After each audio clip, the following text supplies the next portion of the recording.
Hello students, welcome to my class. এই ভিডিওত আমি আলোচনা কৰিম 6.4 এক্সাৰসাইজৰ কুৱেশ্যন নম্বৰ 6, 7, 8 আৰু 9. ইয়াৰ আগৰ ভিডিঅ'বিলাকত মই কুৱেশ্যন নম্বৰ 1 ৰ পৰা 5 লৈকে কৰাইছো। যদি তোমালোকে চোৱা নাই চাই ল'বা, এই ভিডিঅ'ৰ ডেছক্ৰিপশ্যন বক্সত মই লিংকটো দি দিম। ঠিক আছে, তো আমি ষ্টাৰ্ট কৰোঁ কুৱেশ্যন নম্বৰ 6 ৰ পৰা। ইয়াত দিয়া আছে প্ৰমাণ কৰা যে দুটা সদৃশ ত্ৰিভুজৰ কালিৰ অনুপাত সিহঁতৰ অনুৰূপ মধ্যমা দুডালৰ অনুপাতৰ বৰ্গৰ সমান। তো প্ৰশ্নটোত কৈ দিছে যে ত্ৰিভুজ দুটা সদৃশ বুলি। ঠিক আছে, আৰু এটা কথা মনত ৰাখিব লাগিব, তোমালোকে ত্ৰিভুজৰ মধ্যমাডাল চিনি পাব লাগিব। তো আমি চিত্ৰটো আঁকি লওঁ, তেতিয়া তোমালোকক মই কৈ দিম কোনডালক ত্ৰিভুজৰ মধ্যমা বুলি কোৱা যায়। ঠিক আছে, তো ষ্টুডেণ্টছ আমি সমাধান ষ্টাৰ্ট কৰিম। প্ৰথমতে মই লিখি লৈছোঁ লেট, অৰ্থাৎ ধৰা হ'ল সদৃশ ত্ৰিভুজ দুটা, ত্ৰিভুজ ABC আৰু ত্ৰিভুজ PQR। দুটা সদৃশ ত্ৰিভুজৰ কথা কৈছিলে, হয়নে? গতিকে আমি এটা ABC বুলি ল'লোঁ, এটা PQR বুলি ল'লোঁ। AD হ'ল ত্ৰিভুজ ABCৰ মধ্যমা আৰু PS হ'ল ত্ৰিভুজ PQRৰ এডাল মধ্যমা। তো ইয়াতে আকৌ ত্ৰিভুজ দুটাৰ মধ্যমাৰ কথা কৈছিলে, তো ABC ত্ৰিভুজৰ মধ্যমা AD আৰু PQR ত্ৰিভুজৰ মধ্যমা PS বুলি আমি লৈ ল'লোঁ। তো প্ৰমাণ কি কৰিব লাগে? ইয়াত কৈছিলে যে প্ৰমাণ কৰা যে দুটা সদৃশ ত্ৰিভুজৰ কালিৰ অনুপাত। তো ত্ৰিভুজ দুটা সদৃশ আৰু সিহঁতৰ কালিৰ অনুপাতটো কি হ'ব লাগিব? সিহঁতৰ অনুৰূপ মধ্যমা দুডালৰ অনুপাতৰ বৰ্গৰ সমান। গতিকে ইয়াত আমি লিখিম প্ৰমাণ কৰিব লাগে AR ABC অৰ্থাৎ ABC ত্ৰিভুজৰ কালি তাই AR PQR দিছোঁ, মানে ত্ৰিভুজ ABC আৰু PQR ত্ৰিভুজৰ কালিৰ অনুপাতটো সমান কিমান হ'ব লাগে? সিহঁতৰ অনুৰূপ মধ্যমাৰ অনুপাতৰ বৰ্গৰ সমান। গতিকে AD/PS হোল স্কুৱেৰ লিখিছোঁ।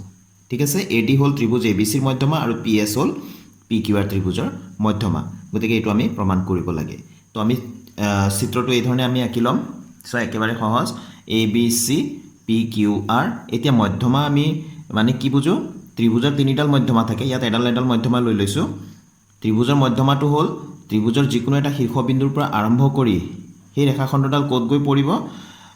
বিপৰীত ফালে থকা বাহুটোৰ মধ্যবিন্দুতহে পৰিব। ঠিক আছে, মধ্যবিন্দুতহে পৰিব। এইটো উন্নতি নহয়, উন্নতি আৰু মধ্যমাৰ মাজত অকণমান ডিফাৰেঞ্চ আছে। উন্নতিডাল সদায় 90 ডিগ্ৰী ক্ৰিয়েট কৰিবই, বাহুত য'ত পৰিবগৈ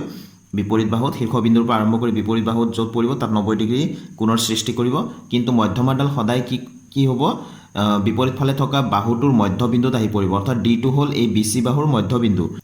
সেই একেধৰণে PS মধ্যমাডাল ক'ত আহি পৰিছেগৈ? QR বাহুৰ মধ্যবিন্দুত পৰিছেগৈ। S2 হৈ গ'ল QR বাহুৰ মধ্যবিন্দু। ঠিক আছে, নিশ্চয় বুজি পাইছে এতিয়া মধ্যমা মানে। এতিয়া আমি প্ৰমাণ ষ্টাৰ্ট কৰিম। প্ৰমাণ লিখি ল'লোঁ। এতিয়া আমি ইয়াত লিখিম যিহেতু ত্ৰিভুজ ABC সদৃশ ত্ৰিভুজ PQR, এইটো সদৃশতাৰ চিন। দুটা ত্ৰিভুজ যদি সদৃশ হয় আমি এই চিন দিম। তো ত্ৰিভুজ ABC আৰু ত্ৰিভুজ PQR সদৃশ বুলি দিয়া আছে, নহয় জানো? গতিকে আমি লিখিব পাৰোঁ, গতিকে দুটা ত্ৰিভুজ যদি সদৃশ হয় তেনেহ'লে অনুৰূপ বাহুৰ অনুপাতবিলাক সমান হ'ব। গতিকে আমি লিখিম AB/PQ ইকুৱেল BC/QR। ঠিক আছে, AB বাহু বাই PQ বাহু আৰু BC বাহু বাই QR বাহু লিখি থলোঁ। ঠিক আছে, এইটো হ'ব। ইয়াৰ লগত আমি আৰু এটা বাহু লিখিব পাৰোঁ AC, আৰু ইফালে PR বাহু, গতিকে AC/PRও লিখিব পাৰোঁ। গতিকে আমাক নালাগে যিহেতু সেইখিনি নিলিখোঁ। ঠিক আছে, তো AB/PQ ইকুৱেল টু BC/QR। ইয়াক আমি চাবাচোন এতিয়া কেনেধৰণে লিখিম। একেবাৰে সহজ, তোমালোকে ভালকৈ চাই যোৱা। AB/PQ ইকুৱেলছ আমি এইটো অনুপাতত বা এই ভগ্নাংশটোত আমি তলে ওপৰে হাফেৰে পূৰণ কৰি দিম। হাফ মানে 1/2 আধাৰে পূৰণ কৰিম। Half BC half QR। ঠিক আছে, আমি ভগ্নাংশত ল'ব পাৰোঁ, তলে ওপৰে একে সংখ্যাৰে পূৰণ কৰিব পাৰোঁ, একে সংখ্যাৰে হৰণ কৰিব পাৰোঁ, হয়নে? তো এইটো আমি ল'লোঁ। এতিয়া ইয়াক আকৌ চাবা, মই কি লিখিম এতিয়া? AB/PQ equal half BC। BCৰ আধাটো আমি কি লিখিব পাৰোঁ? BD বুলি লিখিব পাৰোঁ, যিহেতু D বিন্দুটো মধ্যবিন্দু আছিলে, হয়নে? গতিকে D বিন্দুৰ পৰা এই BC বাহুটো আধা আধা হৈ গ'ল, সমান সমান, BD সমান DC হৈ গ'ল, হয়নে? গতিকে BCৰ আধা মানে আমি কি লিখিব পাৰোঁ? BDও লিখিব পাৰোঁ, DCও লিখিব পাৰোঁ। আমি কি লিখিম? BD বুলি লিখিম। ঠিক আছে, তো BD লিখিলোঁ। সেই একেধৰণে QRৰ আধাটো আমি QS বুলি লিখিম। ঠিক আছে, কিয় আমি লিখিব পাৰিলোঁ এইটো? BCৰ আধাটো BD বা QRৰ আধাটো QS বুলি কিয় লিখিব পাৰিলোঁ আমি ইয়াতে কৈ দিব লাগিব। এয়া মই লিখি দিলোঁ, যিহেতু D বিন্দুটো BCৰ আৰু S বিন্দুটো QRৰ মধ্যবিন্দু। ঠিক আছে, সেইকাৰণে আমি এইটো লিখিব পাৰোঁ। এতিয়া পালোঁ AB/PQ ইকুৱেল BD/QS, এইটো পালোঁ, হয়নে? এইখিনিত তো এতিয়া আমি জানো যে বি কোণটো আৰু কিউ কোণটো সমান কিয় সমান হয় আকৌ ইয়াত লিখি দিছো আকৌ বি কোণটো সমান কিউ কোণ তাৰমানে বি কোণ আৰু কিউ কোণটো অনুৰূপ কোণ আছিল আৰু এই দুটা ত্ৰিভুজটো সম্পূৰ্ণ ত্ৰিভুজ এইফালৰ সম্পূৰ্ণ ত্ৰিভুজটো সদৃশ ত্ৰিভুজ আছিল গতিকে সদৃশ ত্ৰিভুজৰ অনুৰূপ কোণবিলাক সদায় সমান গতিকে আমি ব্ৰেকেটত ইয়াত লিখিম এয়া মই লিখি দিলো সদৃশ ত্ৰিভুজৰ অনুৰূপ কোণ বুলি এতিয়া ভালকৈ লক্ষ্য কৰা বি কোণটো সৃষ্টি কৰিছে বি কোণটো সৃষ্টি কৰিছে এ বি বাহু আৰু বি ডি বাহু এয়া চাওচোন এ বি আৰু বি ডি বাহু হয়নে আৰু ইফালে কিউ কোণটো সৃষ্টি কৰিছে পি কিউ বাহু আৰু কিউ এছ বাহু এয়া চাওক পি কিউ বাহু আৰু কিউ এছ বাহু হয়নে অৰ্থাৎ এটা ত্ৰিভুজৰ এটা কোণ আন এটা ত্ৰিভুজৰ এটা কোণৰ সৈতে সমান হয় আৰু সেই কোণটো সৃষ্টি কৰা বাহুকেইটাৰ অনুপাতবিলাক যদি সমানুপাতিক হয় তাৰমানে এই কোণটো সৃষ্টি কৰিছে কোনে এ বি আৰু বি ডিয়ে তো এ বিটো পি কিউৰ সৈতে যেটো অনুপাত হয় এই বি ডিটোৱে কিউ এছৰ সৈতে সেই একে সমান অনুপাত কৰিছে সেইকাৰণে A B by P Q equal to B D by Q S বুলি আমি প্ৰমাণ কৰি থৈছোঁ হয়নে আকৌ বি কোণ আৰু কিউ কোণো সমান আছিলে যিহেতু এই ত্ৰিভুজ দুটা সদৃশ হয় হয়নে গতিকে আমি কি লিখিব পাৰোঁ এতেকে ত্ৰিভুজ এ বি ডি সদৃশ ত্ৰিভুজ পি কিউ এছ কি চৰ্ত মতে এইটো এছ এ এছ সাদৃশ্য চৰ্ত মতে ঠিক আছে এতিয়া দুটা ত্ৰিভুজ যদি সদৃশ হয় তেনেহলে আমি লিখিব পাৰোঁ A B by P Q equals A D by এইফালে এ ডি যদি লিখোঁ এইটো পি এছ লিখিব লাগিব পি এছ এইটোক আমি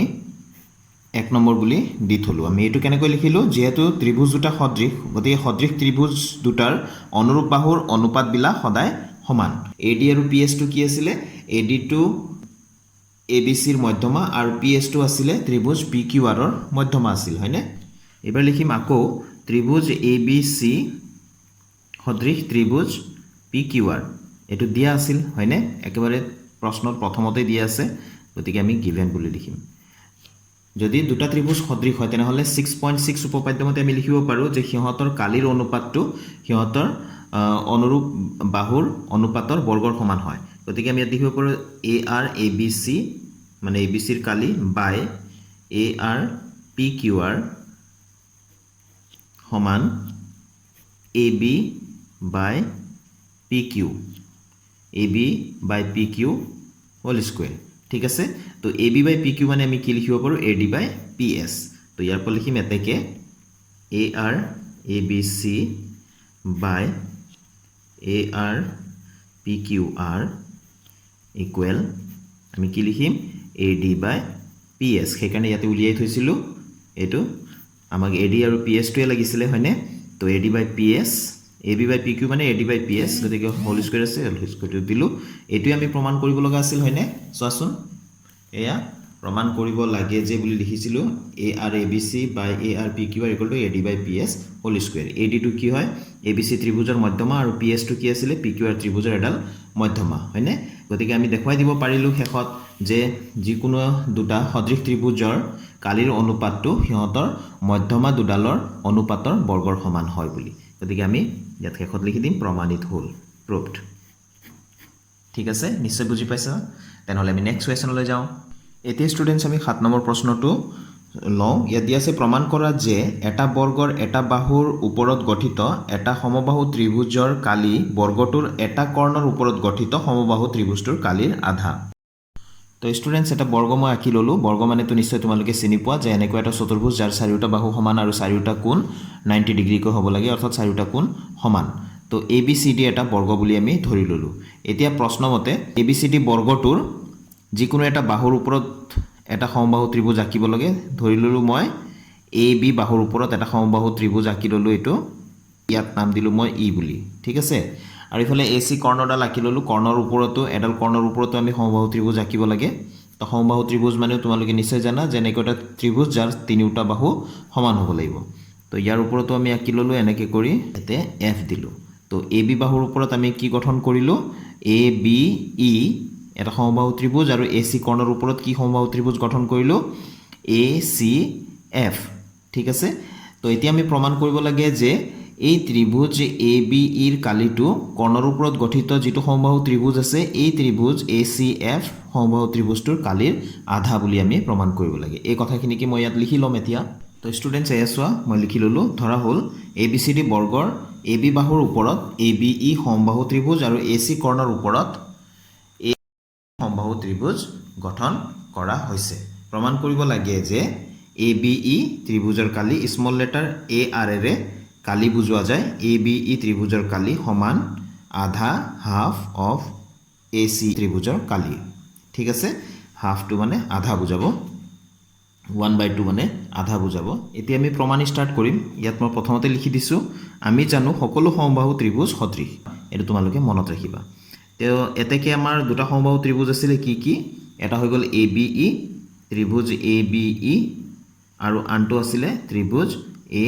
চি এফ এই দুটা সমবাহু ত্ৰিভুজ কি হ'ব তেনেহ'লে সদৃশ হ'ব হয়নে যেহেতু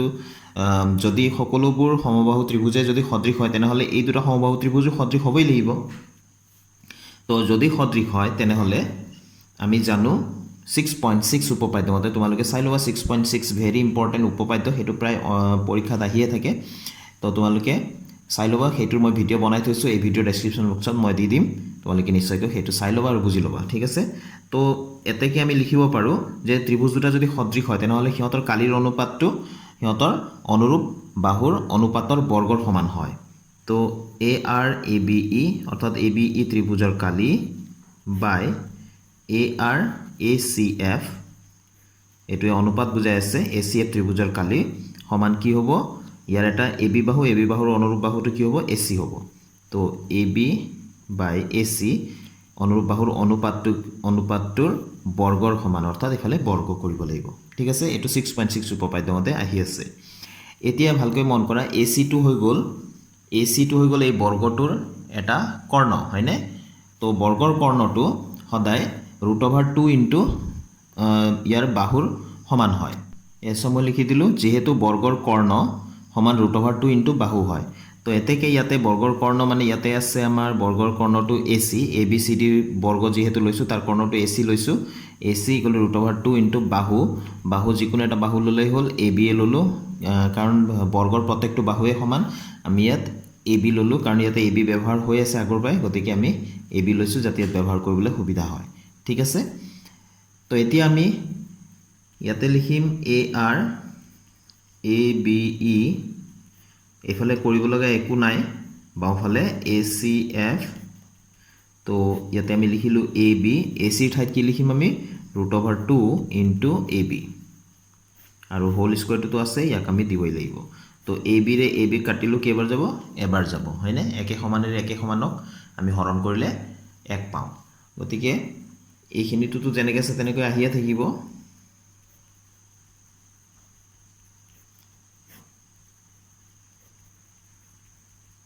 এয়া এতিয়া 1ৰ স্কুৱেৰ মানে কিমান হ'ব 1 হ'ব আৰু √2ৰ স্কুৱেৰ মানে 2 হ'ব হয়নে √2ৰ স্কুৱেৰ মানে 2ৰে √2 কেনচেল হৈ গ'ল তো থাকি গ'ল 2 তো 1/2 পালোঁ তো আমি প্ৰমাণ কৰিব লগা যিটো আছিলে সেইটো পাই গ'লোঁ এতেকে A R A B E এই তলৰটো আমি যদি সাইড চেঞ্জ কৰোঁ কি হ'ব ইফালে পূৰণ হ'ব হয়নে equals half into a R A C F এইটোৱে প্ৰমাণ কৰিব লগা আছিলে হয়নে গতিকে আমি ইয়াত লিখি দিম প্ৰুভড একেবাৰে সহজ আছিল হয়নে তো কেইটামান কথা ইয়াত মনত ৰাখিব লাগিব আমি প্ৰমাণ কৰিব লগা আছিলে এইটো A R A B equal to half of A R A C F প্ৰমাণ কৰিব লাগে যে বুলি লিখিছিলোঁ সেইটোকে আমি ইয়াত পাই গ'লোঁ গতিকে আমাৰ প্ৰমাণটো হৈ গ'ল হয়নে এতিয়া আমি কুৱেশ্যন নম্বৰ 8 আৰু 9টো কৰোঁ শুদ্ধ উত্তৰটোত চিন দিয়া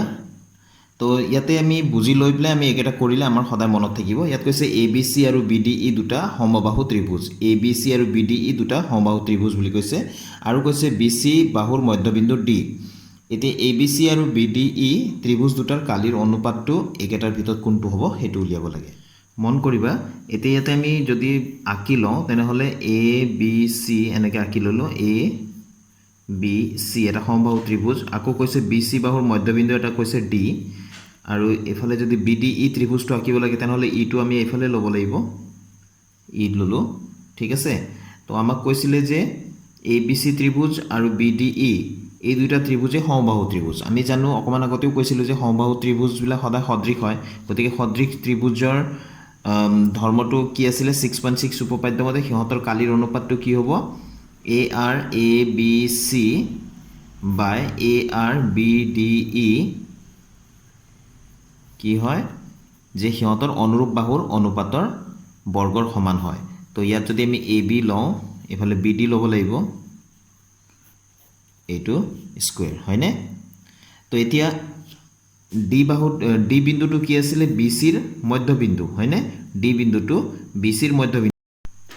গতিকে BD ৰ ঠাইত কি লিখিব পাৰো আমি হাফ অফ BC বুলি লিখিব পাৰো আকৌ AB ৰ ঠাইত মই BC লিখিব পাৰো ABC এটা সমবাহু ত্ৰিভুজ আছিল সমবাহু ত্ৰিভুজৰ প্ৰত্যেকটো বাহুৱে সমান AB যিমান দীঘল AC টো সিমান দীঘল ইফালে BC টো সিমান দীঘল নহয় জানো গতিকে AB ৰ ঠাইত মই কি লিখিব পাৰো